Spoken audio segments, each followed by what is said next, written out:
இப்ப மணி என்ன ஆகுதுன்னு தெரியுமா? அங்க செவுத்துல மாட்டி இருக்குல்ல பாரு. அதெல்லாம் எனக்கு தெரியும். ஆனா டயத்துக்கு மனுஷால கண்ட்ரோல் பண்ற ஆள் தான் இங்க இல்ல. நீயே என் கண்ட்ரோல்ல இல்ல, வேற யாரு இருப்பாங்க என் கண்ட்ரோல்ல? என்ன புலம்புறீங்க? அது ஒண்ணும் இல்ல. ஏன் லதா இன்னும் வீட்டுக்கு வரலையா? காலேஜ் விட்டு 3 மணி நேரம் ஆகுது. அவ கொஞ்ச நாளா லேட்டா தினமும் தான் வரா. நிக்க வச்சு கேள்வி கேட்டா ஏதாவது சாக்க சொல்லிட்டு இருக்கா. மிரட்டி கேட்டா ஏதோ ஸ்பெஷல் கிளாஸ்ன்னு சொல்றா. இந்நேரம் வரையும் ஸ்பெஷல் கிளாஸ் எடுக்கிற முட்டாள் யாரு? கழுதைக்கு தெரியுமா கற்பூர வாசனைன்னு? படிக்கிறவங்க கஷ்டம் உனக்கு எப்படி தெரியும்? அவளை நீ சந்தேகப்பட தேவையே இல்ல. ரமா வீட்டுக்கு போயிட்டு அவளை நான் கூட்டிட்டு வரணும்னா கோர்ட்ல இருந்து இன்னும் 4 கிலோமீட்டர் தூரம் போய் கூட்டிட்டு வரணும். நான் எப்படியாவது வந்துருவேன், உங்களுக்கு எதுக்கு சிரமம் டாடி அப்படின்னு சொன்னா. சேர்ந்து படிக்கிறாங்கல்ல, நல்லா படிக்கட்டும். இதெல்லாம் வீட்ல இருக்க எனக்கு எப்படிங்க தெரியும்? நீங்க தானே எல்லாம் சொல்லணும். உனக்கு தெரியும்னு நினைச்சேன். அவ காலேஜுக்கு போய் படிக்கிறாளோ இல்ல வேற ஏதாவது பண்றாளோ எனக்கு தெரியாதுங்க. இந்த பிரச்சனை எனக்கு எதுக்கு? முதல்ல அவளை கல்யாணம் பண்ணுங்க.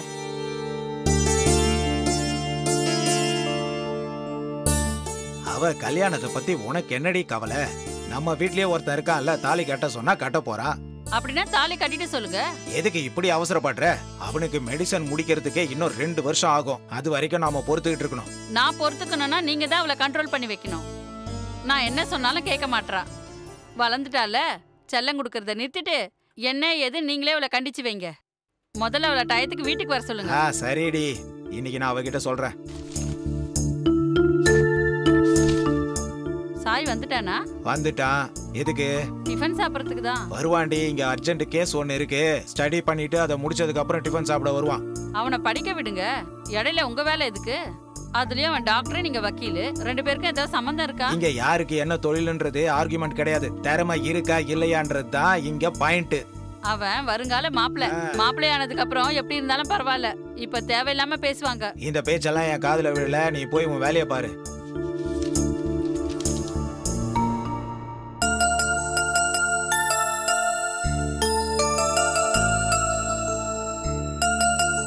டேய், அந்த ரங்கநாதன் கேஸுக்கு ஒரு அப்பீல் எழுது.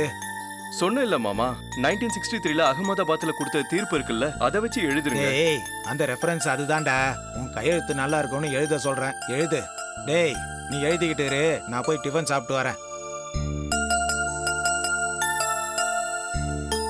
டேய், சீக்கிரம் எழுதிட்டா நீயே வா, டிஃபன் சாப்பிடலாம்.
காத்துல பறந்துகிட்டே வந்தவ நேரா மாடிக்கு வந்துட வேண்டியதானே? கேட்டு கிட்ட வந்து ஏன் மேல கல்ல தூக்கி போடுற? எதுக்கா? வா சொல்றேன். ஏய் ஏய், என்னது இது? அது ஒண்ணும் இல்ல மாமா, நீ எனக்காக ஒரு 2-3 போய் சொன்னா போதும். எதுக்கு? அது ஒண்ணும் இல்ல, நான் உள்ள போய் நிம்மதியா படுத்து தூங்குவேன். நீ படிக்கிறதா இருந்தா படி, நான் உன்னை டிஸ்டர்ப் பண்ண மாட்டேன். கொஞ்ச நேரம் கழிச்சு அம்மா வருவாங்க. என்னப்பா இன்னும் படிச்சுட்டே இருக்கியான்னு கேட்பாங்க. நீ என்னன்னா ஆஸ் யூஷுவலா ஆமாங்க அத்தை, எக்ஸாம்ஸ் நெருங்குது இல்லையான்னு சொல்வ. அது வரைக்கும் உண்மை சொன்னாலே போதும். அதுக்கப்புறம் அம்மா அங்கேயும் இங்கேயும் பார்த்துட்டு ரொம்ப லேட் ஆயிடுச்சுடா தம்பி, லதா இன்னும் வீட்டுக்கே வரலையேன்னு சொல்வாங்க. அப்ப நீங்க வந்து என்ன சொல்லணும் தெரியுமா? லதா எப்பயோ வந்துட்டா அத்தை, இப்ப வரைக்கும் அவ என் கூட தான் படிச்சுக்கிட்டே இருந்தா, இப்பதான் போய் படுத்தா, அப்படி சொன்னாலே போதும். நான் சொல்ல மாட்டேன். சொல்ல மாட்டியா? சொல்ல மாட்டேன்னு சொன்னேன்ல. சொல்லலன்னு வெச்சுக்கோ, உன்னை கட்டி பிடிச்சு மொத்தம் கொடுத்துருவேன். Take care.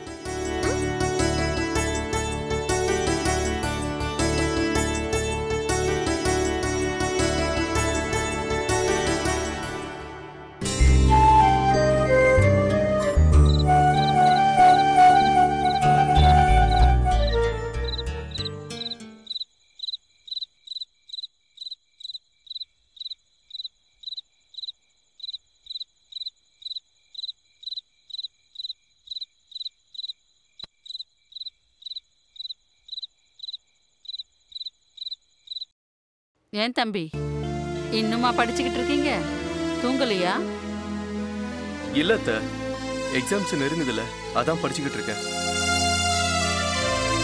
லதா இன்னும் வீட்டுக்கு வரல தம்பி. சொல்லலைன்னா வச்சுக்கோ, உன்னை கட்டி பிடிச்சு மொத்தம் கொடுத்துருவேன். வந்துட்டா அத்தை. எப்போ? 2-3 மணி நேரத்துக்கு முன்னாடியே வந்துட்டா. இவ்வளவு நேரம் என் கூட தான் படிச்சுட்டு இப்பதான் தூக்கம் வருதுன்னு போய் படுத்தா. இங்க படுத்திருக்காளா? ஆமா அத்தை. இவளுக்கு வர வர எங்க எப்படி நடந்துக்குன்னே தெரிய மாட்டேங்குது. லதா, அம்மா லதா. என்னம்மா? வாமா, சாப்பிட்டு மேல வந்து படு. இல்லம்மா, என் ஃப்ரெண்டு பர்த்டே பார்ட்டில சாப்பிட்டுட்டேன். என்னம்மா நீ இன்னும் சின்ன குழந்தை நினைச்சுக்கிட்டு இருக்கியா? எழுந்துரு. உங்க மாமா எங்க படுப்பாரு? எனக்கு இப்ப எழுந்துக்கிற அளவுக்கு தெம்பு இல்லம்மா. நீ தூங்கு போ. வாடி. போமா.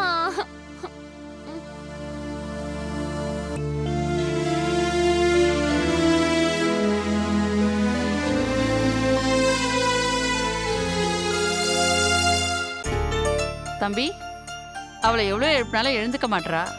நீ படிச்சு முடிச்சதுக்கு அப்புறம் நீ மேல வந்து ஹால்ல படுத்துக்கப்பா. சரிங்க அத்தை. அத்தை, அப்ப கதவு வெளியே பூட்டிட்டு நான் காலைல வந்து திறந்துடுறேன். ம்.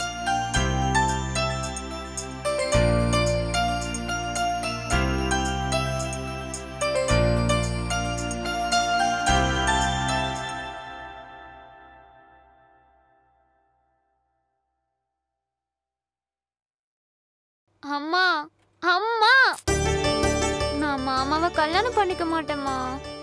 ஏதாவது புது விஷயமா இருந்தா சொல்லு. அம்மா, மாமாக்கு என்ன பிடிக்காதுமா. உனக்கு எப்படி தெரியும்? உன்னை எப்பயாவது பிடிக்கலன்னு உன்கிட்ட சொல்லியிருக்கானா? சொல்லல. வாயை மூடிட்டு வெளில போ. அம்மா, அம்மா, எனக்கு ஒரு விஷயம் சொல்லு. நீ கரெக்டா உப்பு காரம் போட்டு மாசத்துல எத்தனை நாள் சமையல் கரெக்டா பண்ண சொல்லு.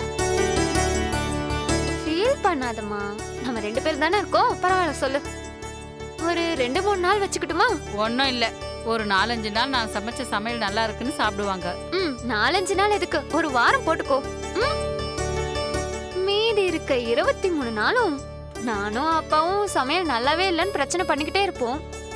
ஆனா என்னைக்காச்சும் மாமா வாய் திறந்து, அத்தை உப்பு கம்மியாயிடுச்சு, அதிகமாயிடுச்சு, டேஸ்டே இல்லைன்னு அப்படின்னு என்னைக்காவது சொல்லிருக்காரா? அப்பேற்பட்ட அப்பாவிய பலியாடாக்கி எதுக்காகமா என்ன கட்டி கொடுத்து அவருக்கு தண்டனை கொடுக்குறீங்க? பாவம் உங்களுக்கு தான், அது மகா பாவம் ஆயிடுமா? ஒரு வேலை பண்றியா? என்ன? இந்த விஷயத்த உங்க அப்பா கிட்ட சொல்லு, ஏதாவது வேலை நடக்கும்.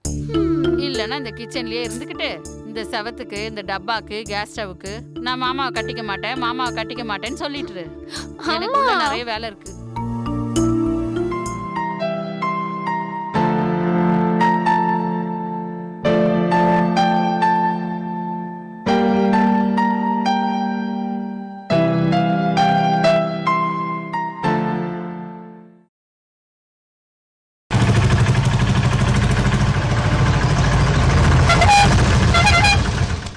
ஏறுங்க ஏறுங்க ஏறுங்க ஏறுங்க ஏறுங்க ஏறுங்க.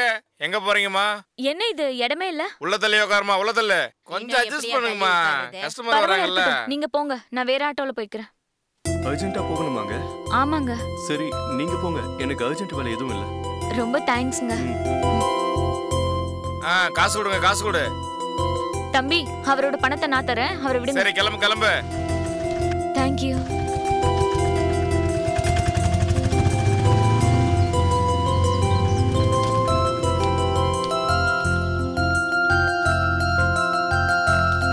என்ன தம்பி ஹீரோஷன் காமிக்கிறியா? இத ஹீரோயிசம்னு சொல்ல மாட்டாங்க, அடுத்தவங்களுக்கு உதவி பண்றதுன்னு சொல்லுவாங்க. ஆஃப் கோர்ஸ் ஃப்ரெண்ட்னு கூட வச்சுக்கலாம்.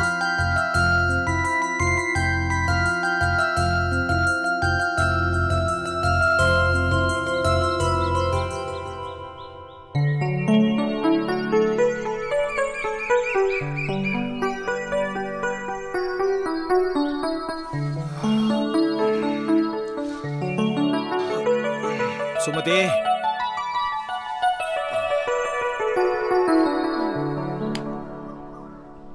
சுமதி.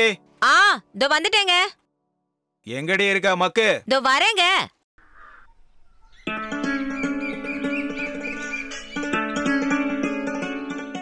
எந்திரிச்சிட்டீங்களா? நான் முன்னாடியே ஒரு தடவை வந்து பார்த்தேங்க.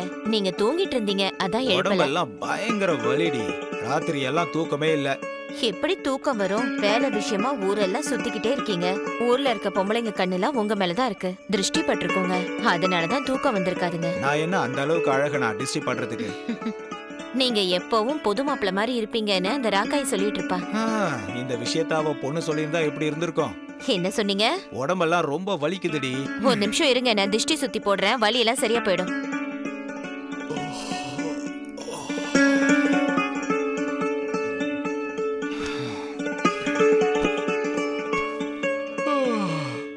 சத்யா, டைம் ஆகுது பாரு, ஸ்கூலுக்கு ரெடியாக. சரிங்கம்மா. ஊரு கண்ணு, உறவு கண்ணு, எல்லா கண்ணும் திஷ்டியா கழிஞ்சு போயிடணும். துது இவ ஒருத்தி உயிர் எடுத்துக்கிட்டு இருக்கா. ஒரு விதத்துல பொண்டாட்டிங்க இப்படி இருந்தாதான் நல்லது, தொல்லை இருக்காது. முடிஞ்சுதா? போய் பேஸ்டம் பிரஷம் எடுத்துட்டு வா. சரிங்க. என்னங்க, ஒரு பேஷின் எடுத்துட்டு வந்துட்டுமா? இங்கேயே கழுவிக்கிறீங்களா? நோயாளிங்க தாண்டி அந்த மாதிரி எல்லாம் கழுவிப்பாங்க. என்னங்க இது, உடம்பு வலிக்குதுன்னு சொன்னீங்கல்ல? உடம்பு வலிக்குதுன்னு தானே சொன்னேன், பக்கவாதம் வந்தது நான் சொன்னேன். குட் மார்னிங் பா. காலையில உன் முகத்தை பாத்துட்டானா? ஒன்னும் பிரச்சனை இல்ல, இன்னைக்கு ஒரு நாள் அதான் உண்மையா பேசுறீங்களே. இந்தாங்க. இங்க பாரு, அவளை வெளியே விடாத. அக்கம் பக்கத்துல இருக்கிறவங்க பேச்செல்லாம் கேட்டுக்கிட்டு இருக்கா.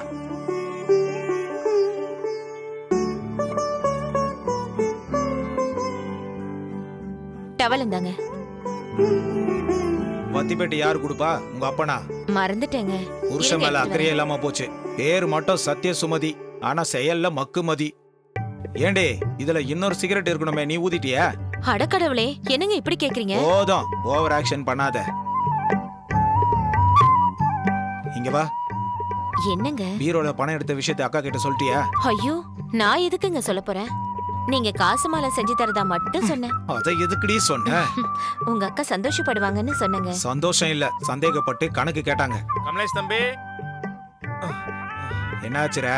நம்ம நிலத்துல கவர்மெண்ட் ஃபீல்டர்ஸ் வந்து கணக்கெடுக்கிறாங்க. எந்த நிலத்துல? பெரியவருடைய பக்கத்து நிலத்துல. வயல்ல வேலை செஞ்சுக்கிட்டு இருக்கும்போது செய்யக்கூடாதுன்னு துரத்துட்டாங்க. அவங்க யாரு? தெரியல தம்பி, நிறைய பேர் இருக்காங்க. இந்த விஷயத்தை அக்கா கிட்ட சொன்னியா? உங்ககிட்ட தான் சொல்லலாம்னு ஓடி வந்தேன். சரி வா. என்னாச்சுங்க? வேற என்ன நடக்கும்? என் மாமா உருப்படியா ஒரு வேலை செய்வாரா? ஊரு பூரா வப்பாட்டி வச்சிருந்தாருல.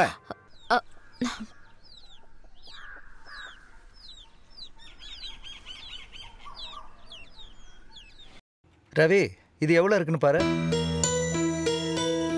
இங்க இங்க 76 அடி இருக்கா? இருக்கு சார். ஓகே, வா. டேய் வாடா. இங்க புடி. டேய் ரவி, அங்க இருந்து இல்ல, அந்த கல்லு கிட்ட வைடா. ஏண்டா அம்மா கிட்ட சொன்னியா? கமலேஷ் தம்பி வேணான்னு சொன்னாரு. 36 இருக்கா? 46 இருக்கு சார். 46 இருக்கா? 76 46. யாருங்க நீங்க? என்ன அளக்குறீங்க? வாடா ரவி, வா. உங்களதான் என்ன அளக்குறீங்கன்னு கேட்டேன். எங்களுக்கு என்னங்க தெரியும்? அங்க வக்கீல் உட்காந்துருக்காரு பாரு, அங்க போய் கேளுங்க. அவர் அளக்க சொன்னாரு, அளக்குறோம். எவ்வளவு ரவி இருக்காங்க? 22 இருக்குங்க.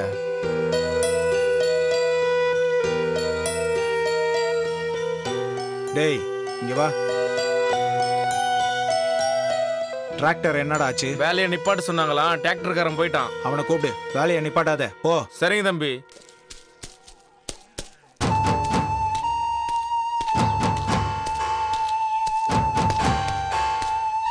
யாருங்க நீங்க? ஏன் அளந்துகிட்டு இருக்கீங்க? நீங்க யாரு? நான் யாருன்னு அப்புறமா சொல்றேன். எதுக்கு அளக்குறீங்கன்னு சொல்லுங்க. எதுக்கு அளக்கணும்னு சொல்லணும்னா நீங்க யாருன்னு எங்களுக்கு தெரியணும்ல.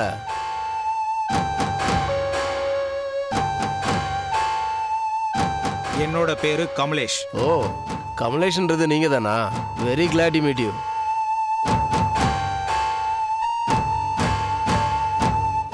இறந்து போனாரே லட்சுமிபதி, அவருக்கு உங்களுக்கு என்ன சம்பந்தம் இருக்கு? அவரு என்னோட மாமா. அப்படின்னா இந்த மீனாட்சி அம்மாவுடைய சொந்த தம்பியா நீங்க? அதுதானங்க இப்ப சொன்னேன். ஆனா உங்களுக்கு அவங்களுக்கும் பொருத்தமே இல்லையே. பொருத்தம் தெரிஞ்சுக்க நான் இங்க வரல, எதுக்கு அளக்குறீங்கன்னு தெரிஞ்சுக்க வந்தேன். அந்த மேட்டருக்கு தான் வரேன், இருங்க. லக்ஷ்மிபதி அவருடைய 2வது பொண்டாட்டி ரங்கம்மாவுக்கு இந்த நிலத்தை எழுதி கொடுத்துருக்காரு. அந்த வயலை அந்த அம்மாவுக்கு கொடுக்கறதுக்காக தான் அளக்கிறோம். இது ரொம்ப அநியாயம். ரங்கம்மாவுக்கு எப்படி சொத்தை எழுதி தருவாரு? அவரோட பொண்டாட்டிக்கு அவர் சொத்தை எழுதி கொடுக்கறதுல இதுல என்ன அநியாயம் இருக்கு? அந்த ரங்கம்மாவை எங்க மாமா வச்சுக்கிட்டாரு. பொண்டாட்டியா அவளுக்கு எந்த அருகதையும் கிடையாது. அந்த ரங்கம்மாவை அவமானப்படுத்தி அது இதுன்னு பேசினா 10 லட்சம் ரூபாய்க்கு மான நஷ்ட வழக்கு போட வேண்டியதா இருக்கும். அந்த பணத்தை நீங்க கோர்ட்ல கட்டலனா ஜெயிலுக்கு போக வேண்டியதா இருக்கும். நீங்க மனைவி இருக்கும் போது இன்னொரு கல்யாணம் பண்ணிட்டு அவ ஜெயிலுக்கு போக மாட்டாளா? அந்த விஷயம் இறந்து போன லட்சுமிபதி கிட்ட போய் கேளுங்க.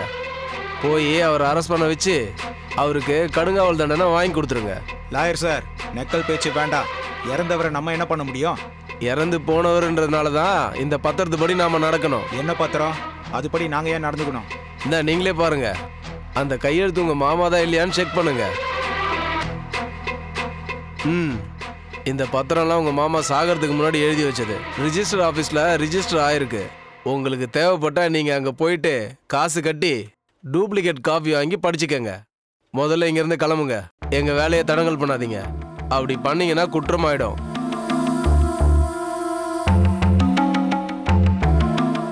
நான் டூப்ளிகேட் காப்பி வாங்கிக்கிறேன். இதுல என்ன இருக்குன்னு கொஞ்சம் சொல்றீங்களா? அதை சொல்ல வேண்டிய அதிகாரம் எங்களுக்கு இல்ல. உங்களுக்கு தேவைப்பட்டா ரிஜிஸ்டர் ஆஃபீஸ் போய் பாத்துக்கங்க. எனக்கு இது திடீர்னு எங்க வயல்ல இருந்து போக சொல்றீங்க? இதுல என்ன இருக்குன்னு நாங்களும் தெரிஞ்சுக்கணும்ல. லாயர் சார், அவர் என்ன எழுதியிருக்காருன்னு சொல்லுங்க. லட்சுமிபதி சாருக்கு மொத்தம் 108 ஏக்கர் நிலம். அதுல 8 ஏக்கர் கோயிலுக்கு எழுதி வச்சுட்டு ஊர் பெரியவங்களை ட்ரஸ்டியா வச்சிருக்காரு. இதுல ரங்கம்மாவுக்கு என்ன வந்தது? எங்க மாமா இதுல ஏதோ புண்ணிய காரியம் பண்ணியிருக்காரு, அவ்வளவுதானே. ரங்கம்மா ட்ரஸ்டில ஒரு மெம்பரு, அவ்வளவுதானே.